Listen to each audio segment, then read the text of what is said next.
Mobile ಇದೇನೋ ಕರ್ನಾಟಕದಲ್ಲಿ ಆಗ್ತಾ ಇರೋದು ಒಂದು ಹೊಸ ಇಶ್ಯೂ ಥರದ್ದು ಅಥವಾ ಏನೋ ಸಿನಿಮಾ ನಮ್ಮ ಚಿತ್ರರಂಗದಲ್ಲಿ ಆಗ್ತಿರೋದು ಇದು ಇಂಡಿಯನ್ ಲೆವೆಲಲ್ಲಿ ಎಲ್ಲ ಇಂಡಸ್ಟ್ರಿನಲ್ಲೂ ಇದೆ. ತೆಲುಗುಗೆ ಹೋದರೆ ಇದಕ್ಕಿಂತ ವರ್ಸ್ಟ್ ಲೆವೆಲಲ್ಲಿ ಇದೆ, ತಮಿಳಿಗೆ ಹೋದರೆ ಇನ್ನೂ ಹಂಗಿದೆ. ಸೊ ಹಾಗಾಗಿ ಒಂದೇನು ಅಂತಂದರೆ ಈಗ ಕೆಲವು ಕಮೆಂಟ್ಸ್ ಬರುತ್ತೆ ಅಂತ ಹೇಳ್ತೀವಿ, ನೆಗೆಟಿವ್ ಕಮೆಂಟ್ಸ್ ಬರುತ್ತೆ. ಯಾರೇ ನೀವೇ ಪೋಸ್ಟ್ ಹಾಕಿ 10ರಲ್ಲಿ 1 ನೆಗೆಟಿವ್ ಕಮೆಂಟ್ಸ್ ಬಂದೇ ಬರುತ್ತೆ. ಅವ್ರು ನಿಮ್ಮ ಫ್ಯಾನು ಇನ್ನೊಂದು ಅಲ್ಲ.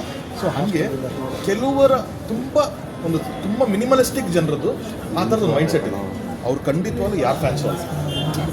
ಅವ್ರು ಒಂಥರ ಇದರಿಂದ ಅವ್ರಿಗದೊಂದು ದಿಕ್ಕಿಂತ ಖುಷಿ ಇದೆ, ಈ ಥರದ್ದು ಏನೋ ಮಾಡಬೇಕು, ಈ ಥರದ್ದೊಂದು ಪೋಸ್ಟ್ ಹಾಕಬೇಕು. ಇವತ್ತೇನಾಗೋಯ್ತು, ಡಾಟಾ ಫ್ರೀ ಇದೆ ಅವನ ಹತ್ರ, ಆರಾಮಾಗಿ ಟೈಮ್ ಇದೆ, ಎರಡೂ ಇದೆ. ಸೊ ಹಾಗಾಗಿ ನೀವು ಯೂಟ್ಯೂಬಲ್ಲಿ ಒಂದು ವೀಡಿಯೋ ಹಾಕಿ, ನೀವು ಪೋಸ್ಟ್ ಹಾಕಿ, he just needs one situation to put something. So ಹಾಗಾಗಿ ಆ ಥರದ್ದೇನೋ ಒಂದು ರಬ್ಬಿಷ್ ನಡೀತಾ ಇರುತ್ತೆ ಹೊರತು it is not any genuine fans. ನಾನು ದರ್ಶನ್ ಸರ್ ಜೊತೆ ಕೆಲಸ ಮಾಡಿದ್ದೀನಿ, ನಾನು ಅಲ್ಲೂ ಟ್ರಾವೆಲ್ ಮಾಡ್ಕೊಂಬಂದಿದ್ದೀನಿ, ಅವ್ರ ಫ್ಯಾನ್ಗಳು ನಾನು ನೋಡ್ಕೊಂಬಂದಿದ್ದೀನಿ.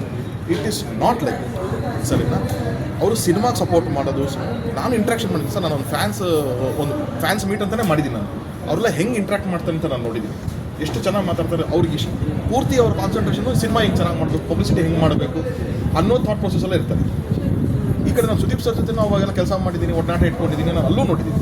ಸೊ ಹಾಗಾಗಿ ಇದು ದರ್ಶನ್ ಸುದೀಪ್ ಸರ್ ಅಷ್ಟೇ ಅಲ್ಲ, ಯಾರೇ ಆ್ಯಕ್ಟರ್ಸ್ ಆಗಿದ್ರು ಕೂಡ ನಾನು it is not their fans.